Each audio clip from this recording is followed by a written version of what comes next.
Aujourd'hui, on parle de la perte de poids des femmes après 50 ans.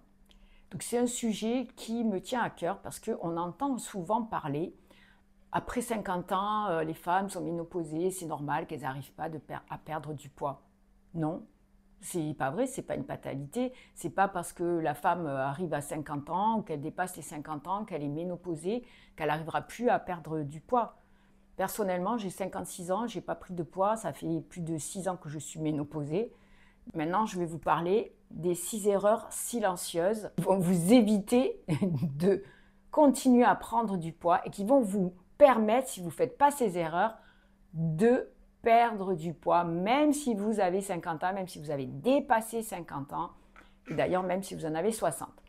Donc la première erreur, c'est de croire qu'on bouge assez. C'est en fait la sédentarité déguisée. On pense que parce qu'on se balade, parce qu'on bouge, parce qu'on fait les tâches ménagères, on s'occupe des petits-enfants, on fait plein de choses, on bouge assez. En fait, on ne bouge pas assez, il faut bouger plus parce que notre métabolisme, il est un peu plus ralenti. Donc en fait, il faut faire une activité régulière, une activité physique régulière, de la gym douce, de la marche, mais de la marche conséquente et sportive, quelque chose qui va nous permettre d'augmenter le métabolisme. Ça, c'est la première erreur. La deuxième erreur, c'est de manger comme avant. Lorsqu'on est ménopausé, lorsqu'on arrive à la cinquantaine, on ne peut pas continuer à manger comme quand on avait 30 ans parce que le métabolisme, il est ralenti.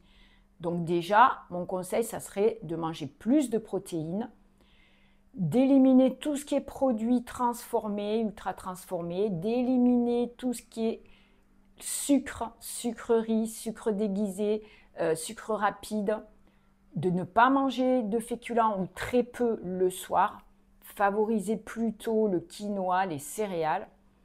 Ensuite, la troisième erreur, c'est de dormir peu ou très mal. Ça veut dire que c'est vrai, en vieillissant, on a l'impression qu'on a besoin de moins de sommeil, mais moins on dort, plus on a faim et plus on va manger et stocker. On ne va pas l'éliminer ce qu'on va manger en trop. Donc, essayez de mettre en place des routines, des choses qui vont vous aider à avoir une meilleure qualité de sommeil et à dormir au moins 7 heures. Ensuite, la quatrième erreur, c'est d'oublier la joie de vivre et les émotions. La joie de vivre, c'est très important.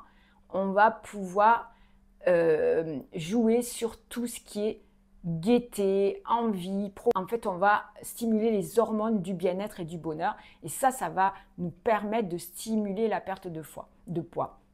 Ensuite, on va avoir comme erreur d'oublier de gérer son stress. Si on gère très mal son stress, on bloque la perte de poids.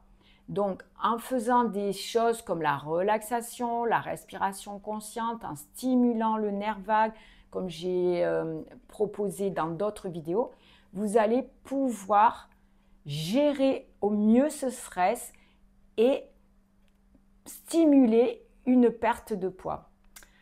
La dernière erreur, ça va être de croire que c'est trop tard.